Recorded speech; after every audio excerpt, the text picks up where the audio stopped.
Hello दोस्तों, नमस्कार। प्रयागराज से मैं प्रवीण महूलियार स्वागत करता हूं आप सभी का डेली डोज के इस नए फ्रेश एपिसोड में। आज की वीडियो में होंगी बातें गवर्नमेंट के कुछ नए प्लान्स के बारे में। गवर्नमेंट ने तय किया है कि देश भर में स्टूडेंट्स को फ्री पढ़ाई देगा।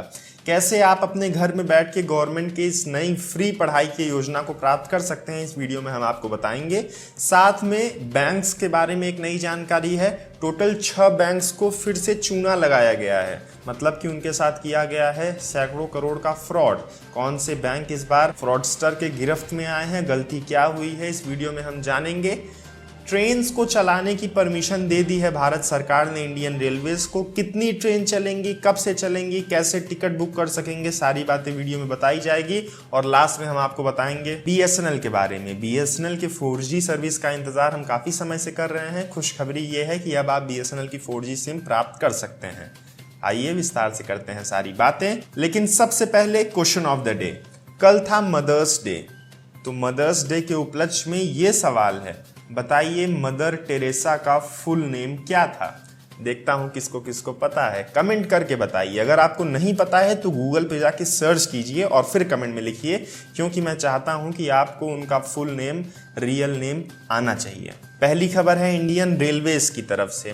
भारत सरकार ने कहा है कि कोरोना वायरस के चलते लॉकडाउन में अब ज़्यादा समय तक ट्रेन्स को नहीं रोका जा सकता है। ट्रेन्स को वो स्टार्ट करेंगे। 300 स्पेशल श्रमिक ट्रेन ऑलरेडी चल रही हैं या चलाने की योजना में है। उसके अलावा 15 और ट्रेन चलाई जाएंगी। 12 मई से ये ट्रेन चलेंगी नई दिल्ली से अलग अलग शहरों के लिए पूरे देश भर में, चाहे बेंगलोर की बात करें, मुंबई की बात करें, कोलकाता की बात करें, सिकंदराबाद की बात करें, कई शहरों में ये ट्रेन भेजी जाएंगी। मैं डिस्क्रिप्शन में लिंक प्रोवाइड कर दूंगा, वहां से डिटेल ले सकते हैं। टिकट्स बुक की जा सकती हैं IRCTC की वेबसाइट से। विंडोज नहीं ओपन होंगी। और जो लोग बीमार हैं वो टिकट बिल्कुल ना बुक करें अपने लिए, क्योंकि स्क्रीनिंग होगा तभी आप ट्रेन में बैठ पाएंगे। खाने की सुविधा ट्रेन में नहीं होगी। टिकट का पैसा भी आप सभी को देना है। हो सकता है टिकट की कीमत थोड़ी बढ़ा दी जाए। और सरकार की योजना है कि धीरे धीरे करके ट्रेन्स को बढ़ाई जाएंगी। कोरोना वायरस के कुछ आंकड़ों की बात करते हैं तो पिछले 24 घंटों के अंदर कोरोना वायरस के सबसे ज़्यादा पेशेंट देखे गए हैं इंडिया में आज तक। लगभग 4213 कोरोना वायरस के नए पेशेंट इंडिया में आए हैं, जो कि टोटल संख्या कर देते हैं केसेस की 62,939। 62,000 के पार केसेस जा चुके हैं, जिसमें से 2,206 लोग अपनी जान गंवा चुके हैं और 44,500 लोग एक्टिव हैं कोरोना वायरस के लिए, बाकी निष्क्रिय हो चुके हैं। दिल्ली गवर्नमेंट की ओर से भी एक नई सूचना है। 75% जो केसेस आ रहे हैं वो असिम्प्टमिक हैं, मतलब कि सिम्टम्स नहीं दिखा रहे हैं। तो ये एक बड़ा चैलेंज है आप सबके लिए कि कोरोना वायरस सिम्टम भी नहीं दिखा रहा है, तो हम लोग कैसे उसको स्क्रीन आउट करेंगे, कैसे उसकी परख करेंगे। रिपोर्ट्स का ये भी कहना है कि जिनकी मृत्यु हो रही है उनमें से 82% लोगों की आयु 50 के ऊपर है। तो अगर आप बुजुर्ग हैं, अगर आपकी आयु मध्य से ऊपर है, तो ख्याल रखने की आवश्यकता ज़्यादा है। के शिवानसन नाम का 49 वर्षीय एक युवक है चेन्नई में, जिसकी हो चुकी है मौत। मौत का कारण है कि वो कोरोना वायरस का एंटीडोट वैक्सीन अपने से बना के उसका ग्रहण भी कर लिया। 2 बुद्धिमान लोगों का ये कारनामा है। चेन्नई के एक पुराने फार्मास्यूटिकल कंपनी में ये काम करते थे। इन्होंने खुद एक कॉन्कोक्शन बनाया, mixture of nitric oxide and sodium nitrate, और इन दोनों ने उसको पिया भी ताकि कोरोना वायरस से ये बचे रह सके। इनका मानना था कि इनकी दवाई बिल्कुल कारीगर है और इन्होंने इंटरनेट का प्रयोग किया था ये दवाई को बनाने के लिए। अब एक की जान जा चुकी है और दूसरे हैं भर्ती अस्पताल में। तो अगर आप भी ऐसा कुछ सोच रहे हैं तो इन सब सोच से बिल्कुल दूर रहिए। सरकार, साइंटिस्ट, डॉक्टर्स को अपना काम करने दीजिए। हमारा अभी एक ही कर्तव्य है, घरों के अंदर बैठकर इंतजार करना। मुश्किल वक्त है, हमेशा की तरह मैं कहता हूं बीत जाएगा। SBI ने CBI को कहा है कि कुछ फ्रॉडस्टर ने हमारे साथ फ्रॉड कर लिया है और हमारे 411 करोड़ लेके भाग चुके हैं और देश भी छोड़ दिया है इन्होंने। ये काम है रामदेव इंटरनेशनल कंपनी का। नहीं, बाबा रामदेव का आप ना समझिएगा इसमें कोई हाथ। रामदेव इंटरनेशनल कंपनी की नाम थी और ये बासमती चावल को इंपोर्ट और एक्सपोर्ट करते थे।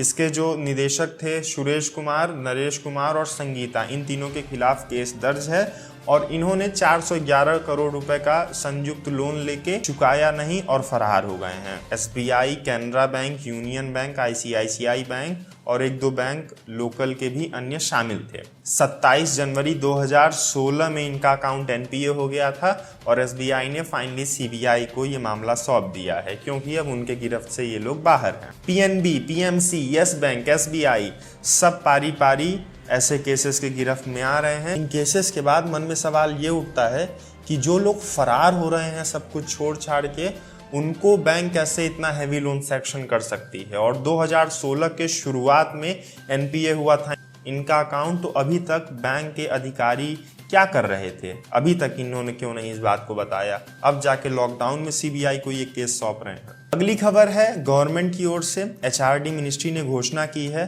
कि डीटीएच फ्री चैनल्स चलाए जाएंगे, जिसमें कि 1 से लेकर 12 तक की शिक्षा प्रोवाइड की जाएगी देश के बच्चों के लिए। ये चैनल्स एनसीईआरटी या सीबीएसई पैटर्न पे बेस्ड रहेंगे और 12 अलग अलग चैनल की स्थापना की जाएगी कक्षा 1 से लेकर 12 तक पढ़ाई के लिए।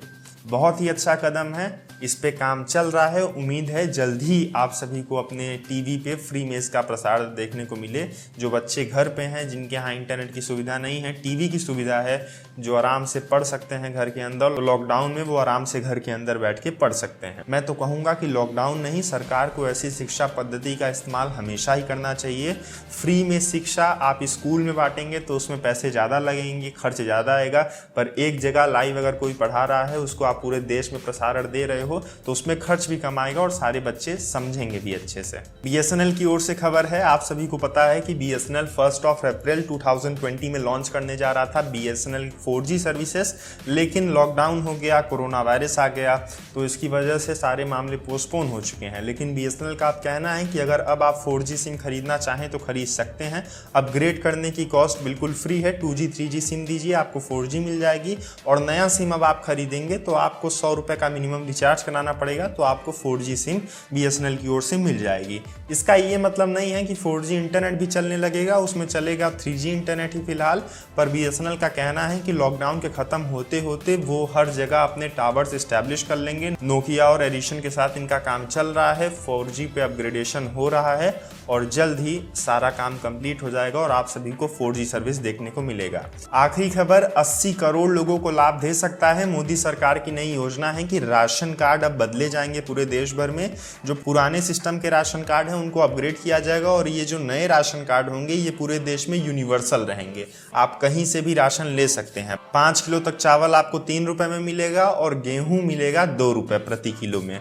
तो इससे देश के बहुत सारे लोगों को लाभ मिलने वाला है, क्योंकि अगर आप गांव का राशन कार्ड रखते थे तो आपको गांव में ही मिलता था, और कोई मजदूर मान लीजिए गांव से बाहर चला जाता था मुंबई काम करने के लिए, तो वहां उस राशन कार्ड से उसको राशन नहीं मिलता था। लेकिन ये जो यूनिवर्सल राशन कार्ड होंगे इनसे आपका काम हो जाएगा। अपग्रेडेशन भी सरकार का कहना है कि काफ़ी आसान होगा, आधार कार्ड का इस्तेमाल किया जाएगा।